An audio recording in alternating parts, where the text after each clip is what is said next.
inventing is the easy part. Inventing is the fun part. It's commercializing it, which is the grind, which is the pain, which it takes the years and the millions of dollars. And so, yeah, maybe somebody will steal your idea, but it's really, really unlikely. And it's nowhere near as likely as you're going to start building something that nobody wants. Welcome to Docs Outside the Box podcast. This is your official show, looking inside the minds of cutting-edge and innovative doctors. Think you'll find these stories in any medical textbook? Sorry. You're getting real life insight from men and women pushing the envelope beyond medicine. Ordinary doctors doing extraordinary things. Let's start now with your host, Dr. Nee Darko.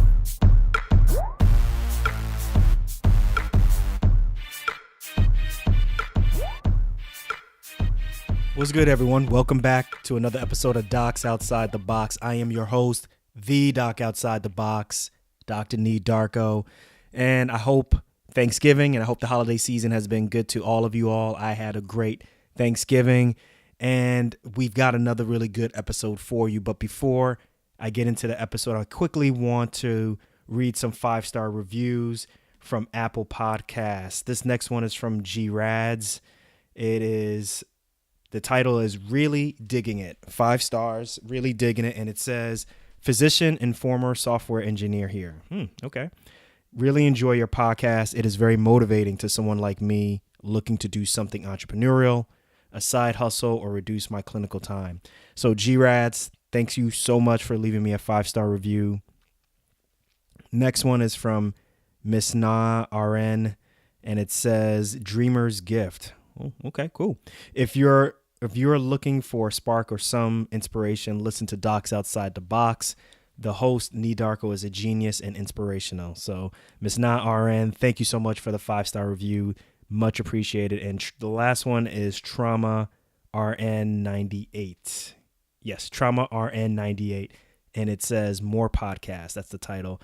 And the comment is want more. So, all right, I'm going to give you more. So, once again, everyone, thank you so much for leaving me an Apple podcast 5-star review.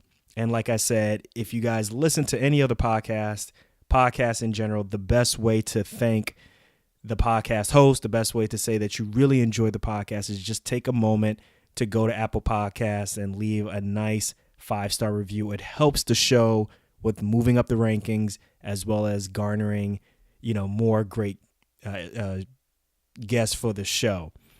So on to our next interview. My next guest is Dr. Graham Snyder. And before I even start talking about him, I quickly want to say that drowning is the leading cause of death in children ages 1 to 5. And the second leading cause of death in children ages 1 to 15. And in the United States, on a yearly basis, about 1,000 children die in America every year from just unintentional drowning. And my next guest, as I said before, Dr. Graham Snyder, he is an ER physician, and he, as an ER physician, has experience having these painful discussions with affected parents way too often. And as a result of these conversations, as a result of, seeing kids just like his, die or have really unintended consequences from drowning, he decided to have a solution to the problem. He decided to do his own solution. And his solution is called the SEAL Swim Safe system. In essence, it's a monitor that goes around your child. And based on how long your child is underwater, a loud alarm is going to go off. And obviously, this alarm is going to alert anyone who's nearby, any adults, any parents, of actually a potential drowning. Now, this product has been all over. It's been featured in the New York Times. It's been on the Today Show. And even right now, as of right now, this recording, you can purchase it on Amazon. So on this show, me and Graham, we're going to talk a lot about the invention process, being an inventor, being a physician, as well as being a CEO of his own company. We're also going to talk about some of the potholes that he faced when he tried to create his product, literally from taking his product from, making something in his garage and taking it from proof of concept to now taking it to a company for commercialization. That's something that's really important that you all want to take note of. And then the other thing too that's really interesting is what his pitch was to other investors and what he felt he looked like in front of them. So if you've ever wanted to know what is involved in the process of inventing, how do you get an invention out there? How do you make money from an invention? How do you start your own company inventing? Then this podcast is for you. So without further ado, I present Dr. Graham Snyder. Back at it again with another episode of Docs Outside the Box. I'm excited to bring to you Dr. Graham Snyder. And on this show, we're going to talk about the inventing process, inventions. And Dr. Graham Snyder, welcome to Docs Outside the Box. Thanks. It's great to be here. You are CEO of Seal Innovation Incorporated. That's correct. And creator of the Seal Swim Safe system. I've been really excited to try to get you on the show because I heard about you through the Physician Mom Group. I guess your company sponsored the Physician Moms Group's recent conference. And after hearing about your company and what you're doing and that you were a physician, I've been trying to figure out ways to get you on the show. So thanks for being on the show. My pleasure. Well, look, before we get into specifically all the inventions that you're doing and what you're doing with your company, because I find that very fascinating, can you tell us a little bit about yourself? Like what medical school you went to, residency, things of that nature?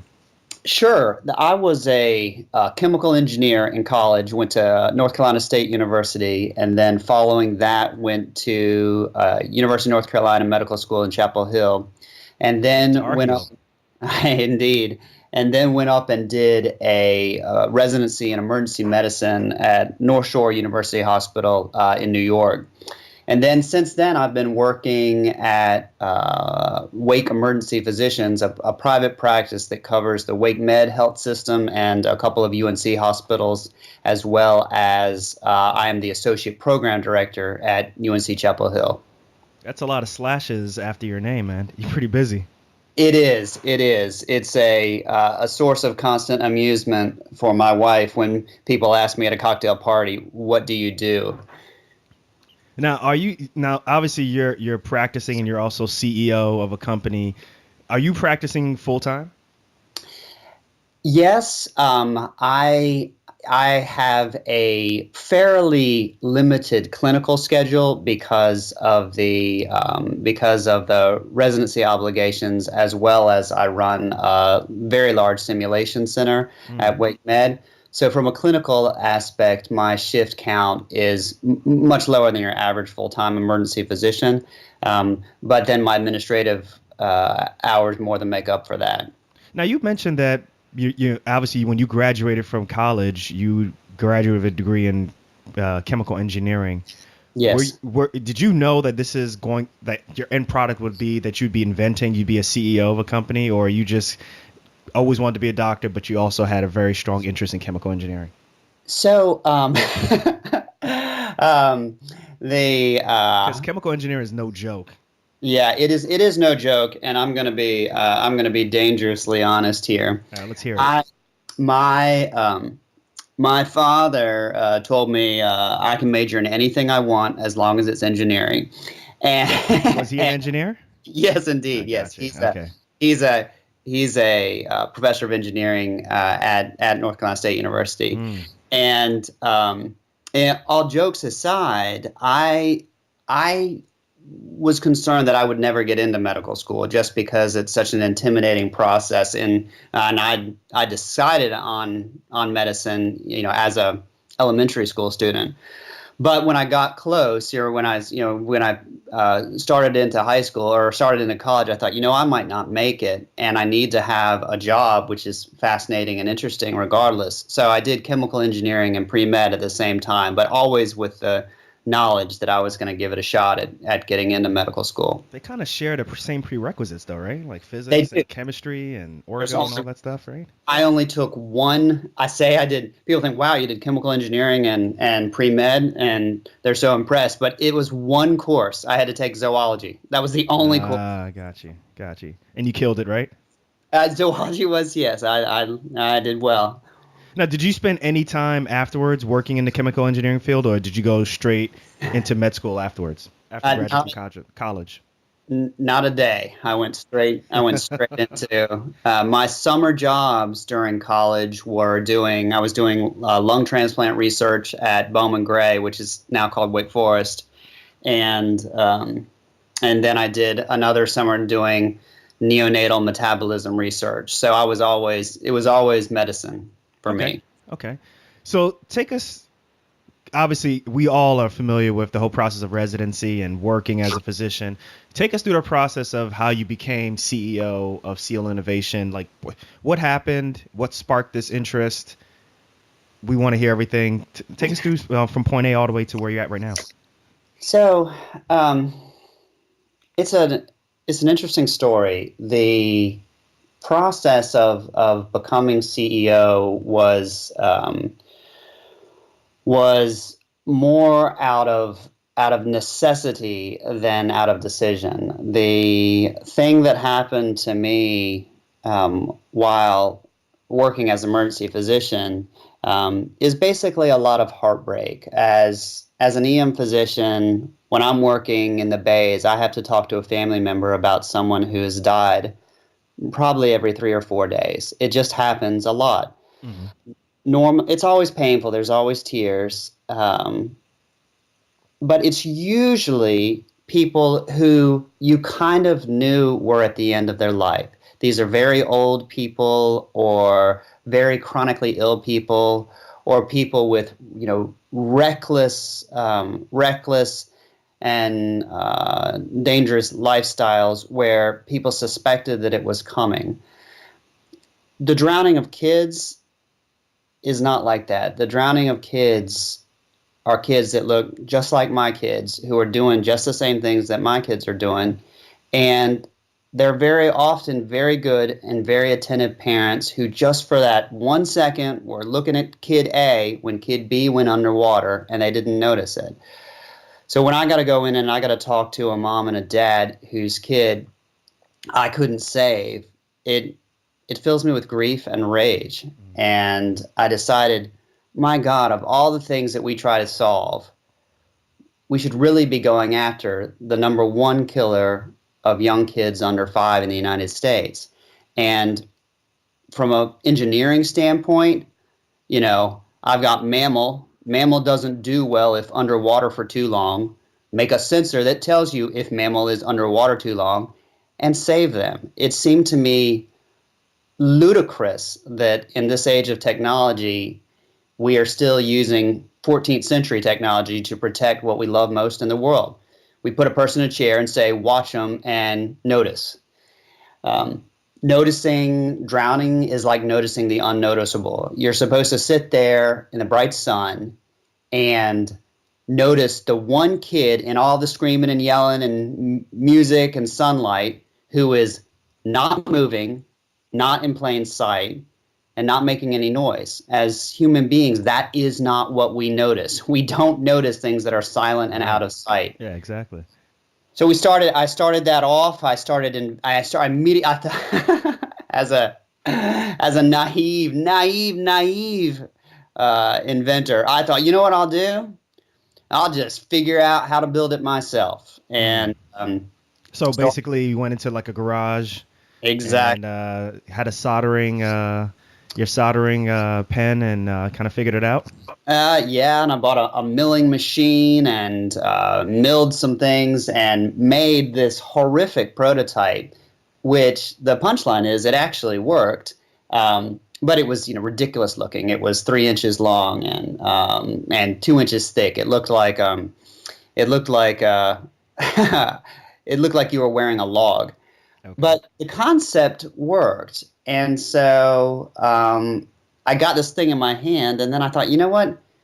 Maybe this is stupid. Maybe no one would want this. I should go out to a customer and show it to them and see what they think. And so what I did was my first thought was, well, why don't you go to someone who insures pools? Because they must hate it from the pocketbook standpoint, much less the heartbreak when someone drowns in their pool. So I showed it off to an insurance company that happens to insure YMCA pools, and they looked at it and they were like, we've been waiting for this for 30 years.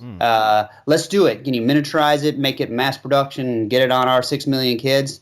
And And I thought, well, sure, how hard can that be? Now, Well, before this point, though, have you ever invented anything before?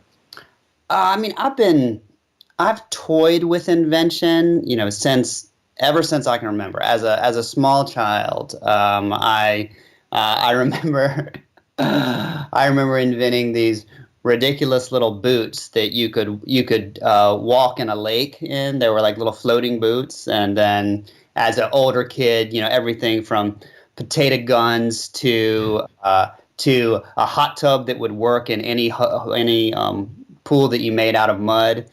And then I got fairly serious about it after college. The first serious invention that I did was shortly after the 1999 Australian study that showed that induced hypothermia for cardiac arrest could have some benefit.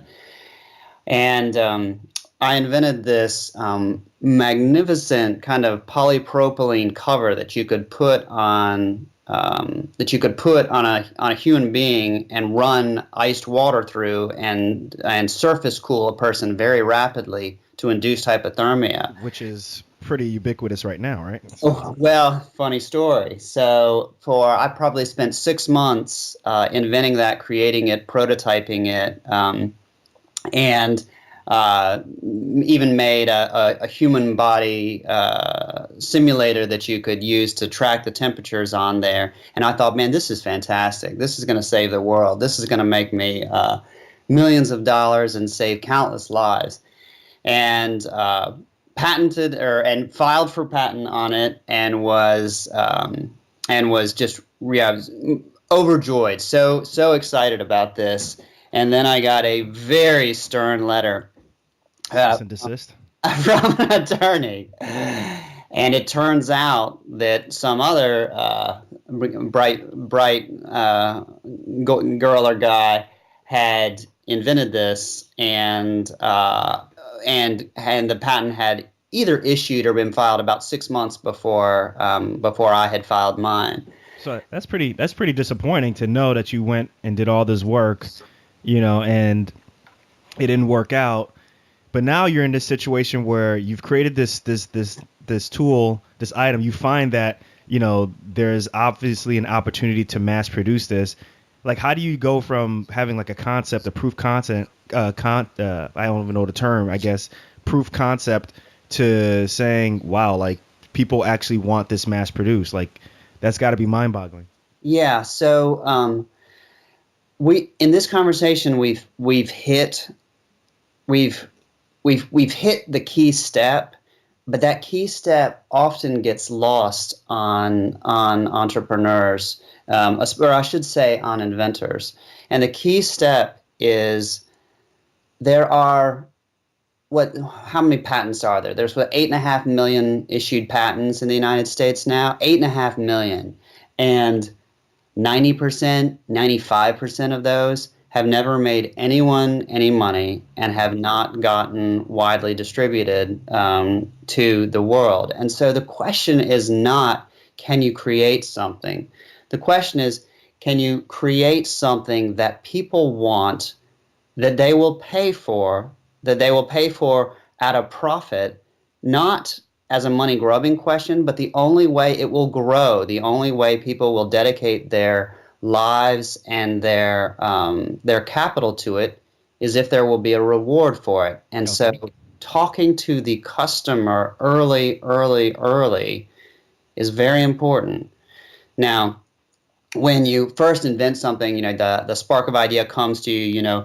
I felt like I was going to have to paint my windows black and hide it in a safe, and I didn't want to talk to anyone because somebody out there would steal my idea and take it away. And to that, anyone who's done this before would just laugh and laugh and laugh, because inventing is the easy part. Inventing is the fun part. It's commercializing it, which is the grind, which is the pain, which takes the years and the millions of dollars. And so, yeah, maybe somebody will steal your idea, but it's really, really unlikely. And it's nowhere near as likely as you're going to start building something that nobody wants. And so So then, okay, with that concept in mind, then, like you said, so you have a concept that obviously people want that has a great chance of being commercialized.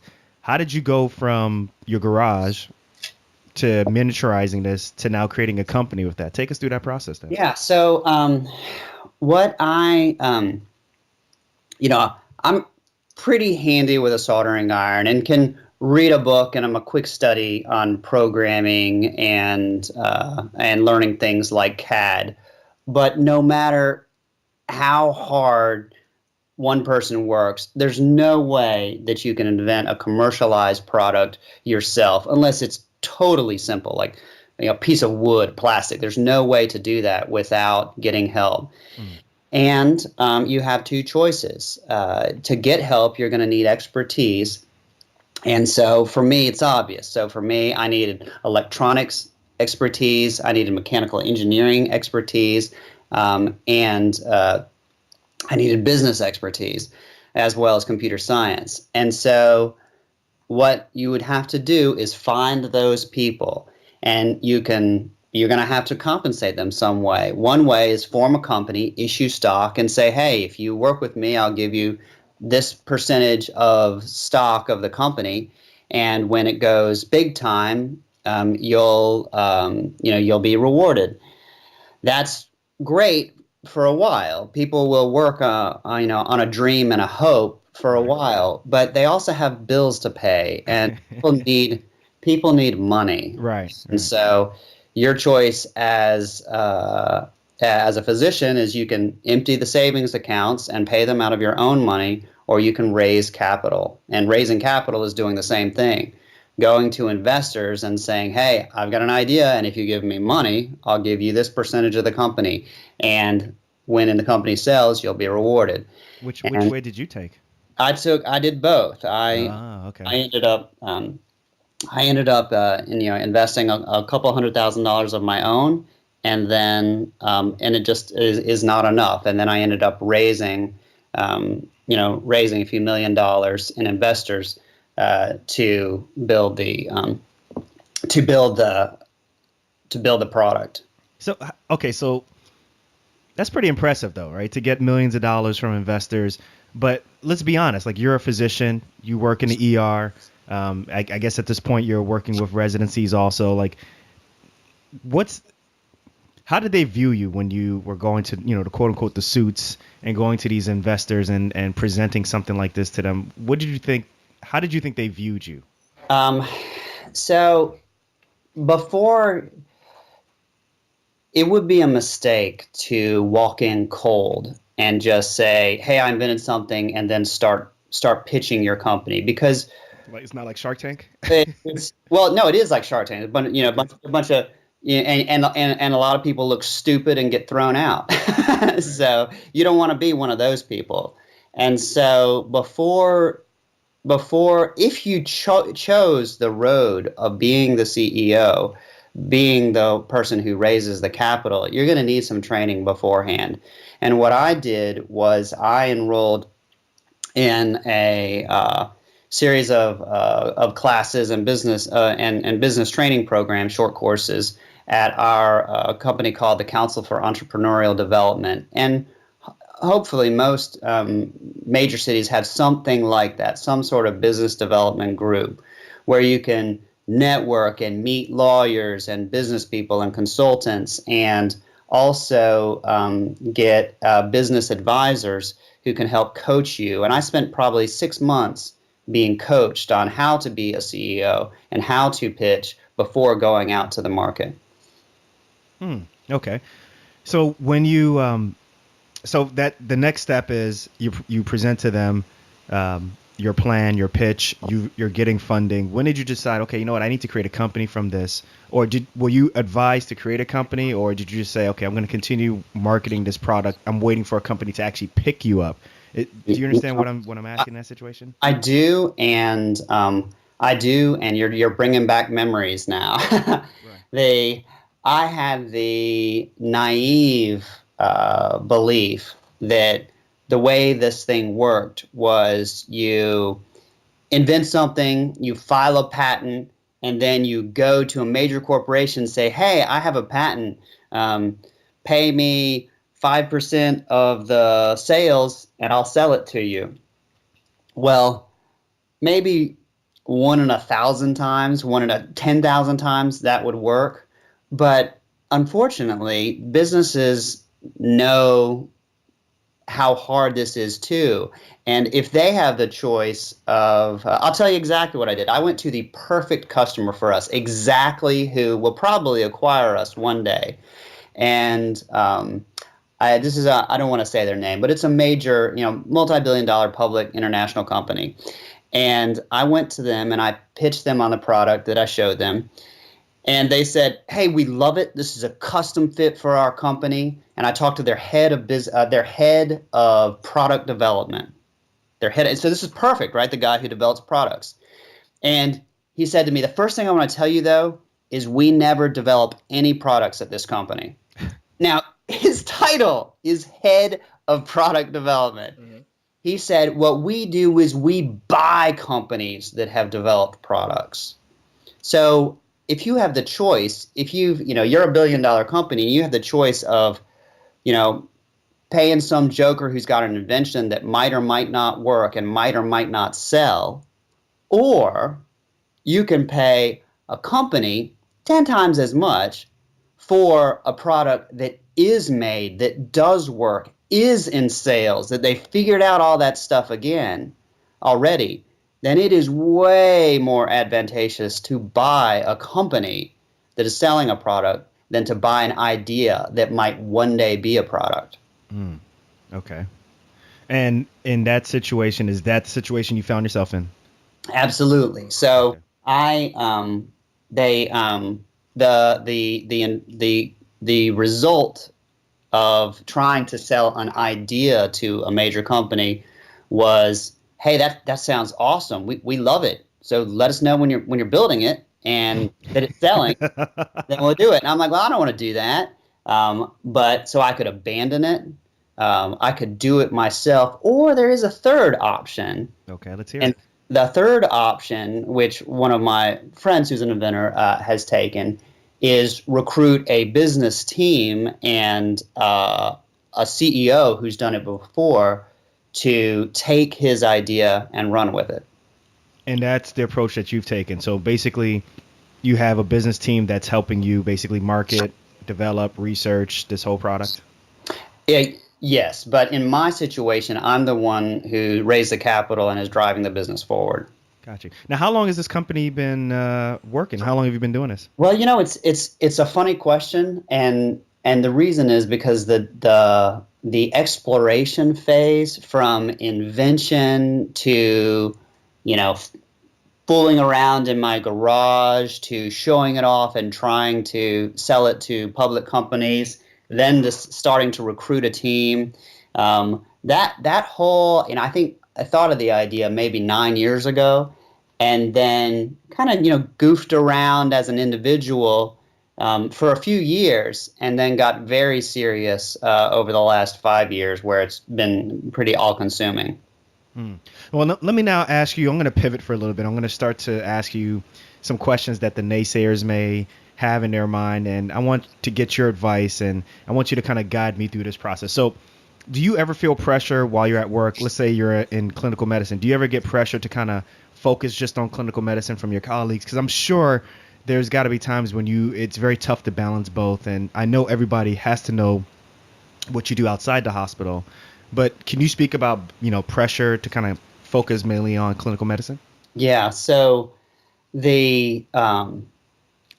I'm an emergency physician, and so the stakes are very high, and the requirement for concentration is incredibly high, and multitasking while working in an emergency department is a recipe for disaster. Oh yeah, absolutely. And so what I do when I go into the emergency department is the phone goes off, the email doesn't turn on, and I'm there 100% for my patients.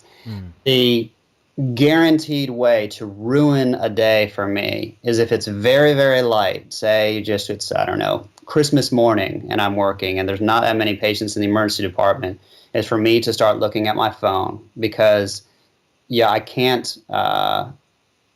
It's you got to be there for your patients, and so when you're interacting, trying to do business at the same time it's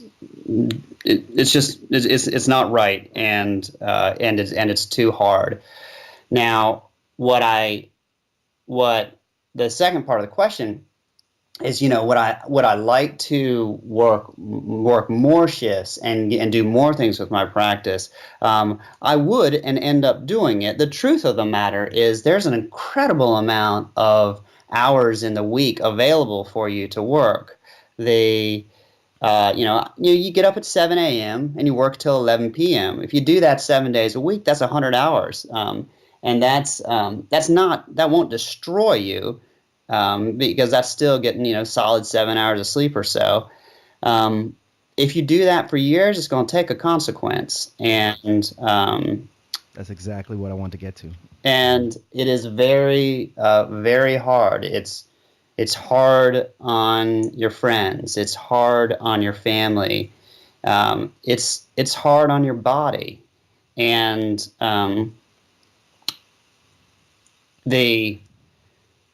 I didn't say this, but the most clarity and relaxed I feel is when I'm working in the emergency department, because then I only have one thing to do. It's do my best to prevent pain and suffering for patients. And to me, that's the easy part of my life now. I'm really good at that. Well, let me press you on that then. So since you say you find more peace in the ER, what you do in clinical medicine, let me ask you a question. What do you find more rewarding, being a doctor or being an inventor? Because in both aspects, you're saving lives. I would say as an inventor, you're saving lives on a larger scale. But Dr. Snyder, I want to know, what do you find more rewarding? The answer, the true answer is that it depends wildly. Just like if you ask me, do you enjoy working in the emergency department? So there are days where you could work in an emergency department and see patient after patient after patient who either has no organic medical disease. They've got a chronic pain syndrome, which is poorly understood and unfixable, or they have end of life problems, severe dementia and sepsis, where there's no hope of cure. Where I leave the shift and I'm like, what did I do today? This is so frustrating and disheartening. And then there are other days where I have a nursemaid's elbow and then a shoulder dislocation and then, a septic 45-year-old who comes in comatose and leaves the emergency department smiling, asking for a chicken sandwich, and where I feel like a hero, and it's so wonderful and so rewarding. The SEAL business is exactly like that. There's, the breakthroughs where you solve huge problems, where you land a new customer who could expand your impact by thousands or tens of thousands of lives. It's just you're on top of the world. You're joyous at the mountaintop. You're moving and shaking. And then there are days where your battery supplier says, "Oh, sorry, it's going to be another 14 weeks until I can supply that," and you've just promised a customer that they're going to be getting something in 14 days, and your cash is running out, and your customers have found a bug where it's just crushing. It is. Much like the emergency department, it is a roller coaster of joy and despair, of incredible fun to grinding monotony. Okay. Interesting take on that. I haven't heard that said before. Now, do you, for the physicians who are out there who are listening to this podcast, are interested in doing something similar, may not want to, be in charge of their own company, but are interested in inventing something, what's your advice? What's the number one piece of advice you would give to them? Oh, If you could pare it down yeah. to one. Yeah. So I I was talking with a very prominent businessman who's runs $1 billion company, and he said to me years ago. He said, Graham, he said, you're like a dog chasing a bus. What I got to warn you is, it looks to me like you're going to catch that bus, and then what are you going to do with it? What I mean by that is, if you jump down this road, then you have to realize what you're signing up for. And what you're signing up for is not easy. The way I've done it is the hardest way, which is also the way that has the most reward. It's like buying some crazy IPO stock or buying Coca-Cola. If you want to get the upside, you got to take the risk. If you want to be a CEO, you want to be the one driving it. You want to be the shareholder who benefits the most from a profitability standpoint and from a credit standpoint. Then you have to be willing to make that sacrifice. If you don't, then the most important thing is early on find good partners, find good leadership, find people that can take your idea forward, without you, or without you driving it. It's like emergency medicine. Unless you love it, you're gonna hate it. And As a trauma surgeon, I'm not a big fan of the ER, but I do appreciate what you guys do. So, but I definitely understand that sentiment. It's just one of those things that I think we all as physicians can understand, right? Each and every one of us enjoys our respective specialties, and if you ask us, could you see us do anything else, we would say no, right? It's pretty fascinating. It's really fascinating. If you had the chance to do this again, if you had a chance to invent the repeat button or redo button, would you do anything differently? Oh, with the knowledge that I have now, about 100,000 things. Okay. They Would you be an inventor? Do you think you would have gone into medicine, or would you have just become an inventor or gone into chemical engineering? Oh, you mean going way back? Let's go way back. Yeah. That's an interesting question. Yeah. Gosh. Gosh, I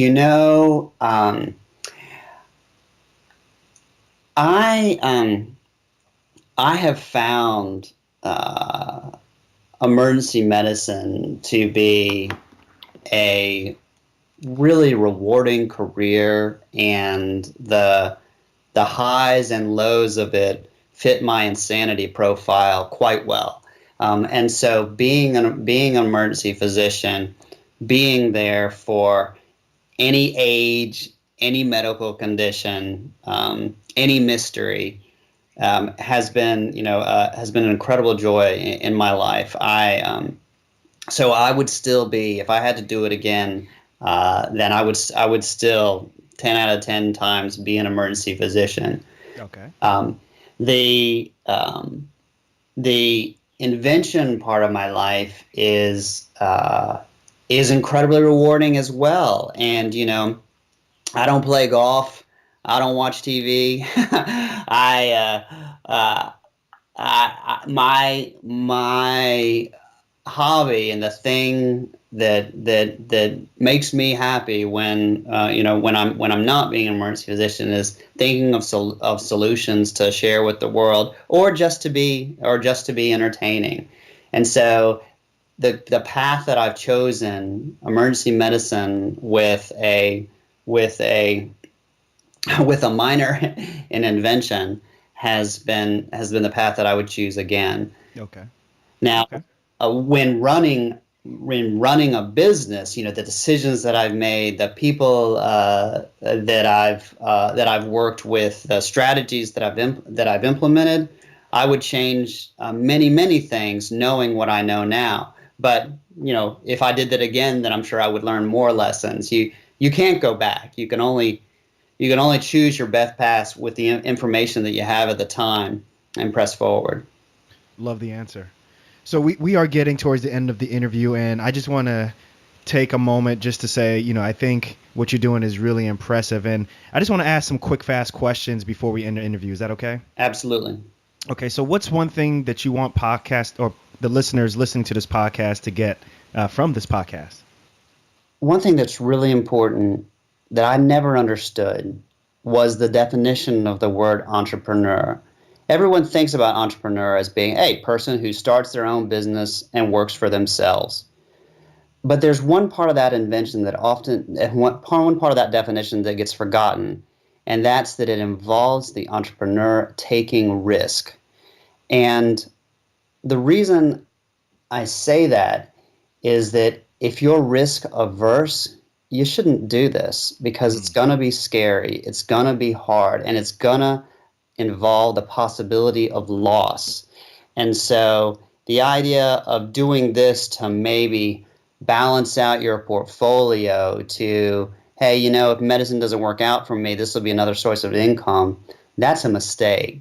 You should not go into this if you wanted to do it as an extra source of income, or you thought that it was a great way to make some more money. It very well may be, but your passion must be way stronger than that. If it's just a thought, hey, this might be nice, it's not worth it. You need to be dedicated to your very soul if you're going to jump into this thing. Knowing what you know now, what advice would you have given yourself to pre-med version of Graham Snyder? Pre-med? Pre-med. To pre-med Graham Snyder, if I was going to do this, then I would learn a lot more. About business early on. The idea of having not just an MBA, but getting really familiar with the business and startup world before jumping in would have saved me a lot of pain. Okay. What can the audience expect from you in the next 5 years? Oh boy, well, I'm not going to tell you. Is that patented? Are you going to patent that? So Leave it in a dark room. The SEAL swim safe system is fantastic, and I feel like it can put an end to the number one cause of death of kids under 5. My next company will be all about changing history. Okay, we'll leave it at that. So look, the last sentence that I ask all my guests is actually, it's a hashtag. It's a hashtag that says, I'm not just a doc. And it says, I'm not just a doc, I'm a, and it's blank at the end. Oh. And I ask all my guests this question because it's an opportunity for you to say, look, I'm a physician, but also at the same time, I'm very passionate about something else. And that is? I'm not just a doc, I'm a problem solver. See, I've never heard that one before. The audience hasn't heard that one before. I love it. That's a good answer. Excellent. Excellent. Well, Dr. Snyder, listen, this was really good. I've learned a lot about the whole invention process, running a company, being an entrepreneur from this conversation. I know the audience is going to learn a lot from this podcast also. So I just want to say thank you very much for being on the show. I know you don't have much time, and I really appreciate you fitting us in. Thank you very much. But I also want to take a quick moment just to acknowledge you for what you're doing. I think it's very admirable, first of all, just being an emergency room physician. As a trauma surgeon, I kind of understand those life and death conversations, particularly at the beginning of life and also at the end of life. So I know that's already stressful as it is, but to take it a step further and actually find a solution is that much more impressive. And to go through the whole process of creating something on your own and then physically taking that to a company and pitching that and still being and it's so nice to feel and to hear that you're very genuine to your mission, which is basically to save lives and to make sure that the kids that look like your kids never have to be in that situation again. So I just want to say kudos to you. Keep doing what you're doing. I'm a big fan of what you're doing, and I just want to acknowledge you for that. Thank you. It means a lot. Dr. Snyder, thanks for being on the show. All right. Take care. And that's a wrap. I hope you all learned a lot from that episode. Definitely, I didn't know much about the inventing process whatsoever. So it was really a good opportunity for me to kind of learn all the ins and out of that. Listen, if you want to learn more about SEAL, Swim Safe, as well as Dr. Graham Snyder, check out his website at www.sealswimsafe.com. That's www.sealswim as in Mary, SAFE.com. Or as always, just go to my website, www.docsotb.com, and check the show notes. There'll definitely be a link there for you to click and check out. As always, I love feedback. There's so many ways that you can reach back to me. Make sure you hit me up either on Facebook at facebook.com/DOTB, Instagram at NIIP Obviously, you can email me at nii@docsotb.com, and always Twitter with the Twitter handle at docsotb. So look, I'm going to catch you on the next episode. But before I jet, just remember one thing. We only got one life. Let's make it count and live outside the box. Peace.